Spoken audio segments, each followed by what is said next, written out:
Today we're going to prove this limit using the epsilon-delta definition of limits. First of all, notice that we can use the epsilon-delta definition since the value x is approaching 2 and the value of the limit are both finite. So first of all, let me write down the epsilon-delta definition of a limit.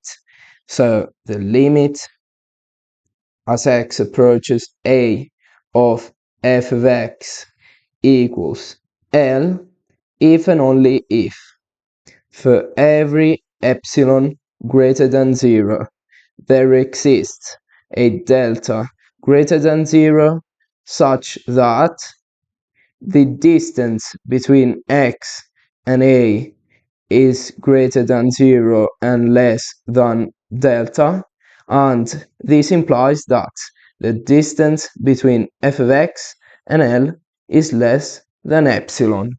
But now, how can we use this definition to prove our limit?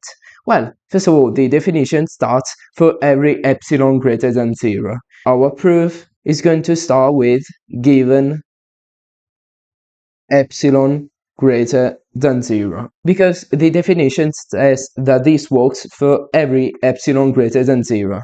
So, given epsilon greater than 0, then the definition says that there exists a number delta greater than 0. So, we have to choose a number delta greater than 0. And this delta is going to be equal to something. We still don't know what delta is going to be equal to. We have to find that value. Now, we have to suppose that the distance between x and a is between 0 and delta. So the distance between x and a, that in our case is 4. So the absolute value of x minus 4 is greater than 0 and less than delta. And if this statement is true, then the distance between f of x and L, so 2x plus 3, our function, minus L, that is 11, is less than epsilon. So this implies this. So we have to check that this is true from this.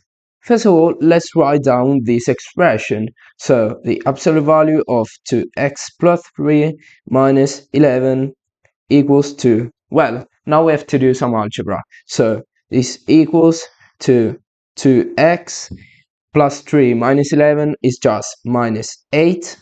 So now we can factor out the 2, so this equals to 2 times the absolute value of x minus 4. And now notice that the absolute value of x minus 4 is less than delta. We wrote that previously. So 2 times the absolute value of x minus 4 is going to be less than 2 delta, right? But now, what is 2 times the absolute value of x minus 4 equal to? Well, it's just equal to what we wrote previously. So we know that the absolute value of 2x plus 3 minus 11 is less than 2 times delta. Now, we have to check that this is less than epsilon. So, what happens if we choose epsilon to be equal to 2 times delta? We know that delta equals epsilon divided by 2. So, let's choose delta to be equal to epsilon divided by 2.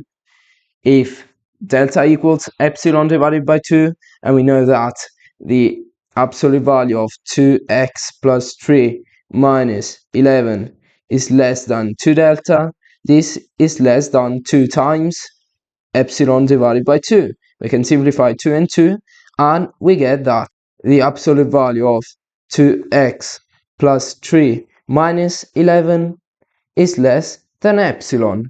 And now we can draw a shaded box because this is the end of our proof.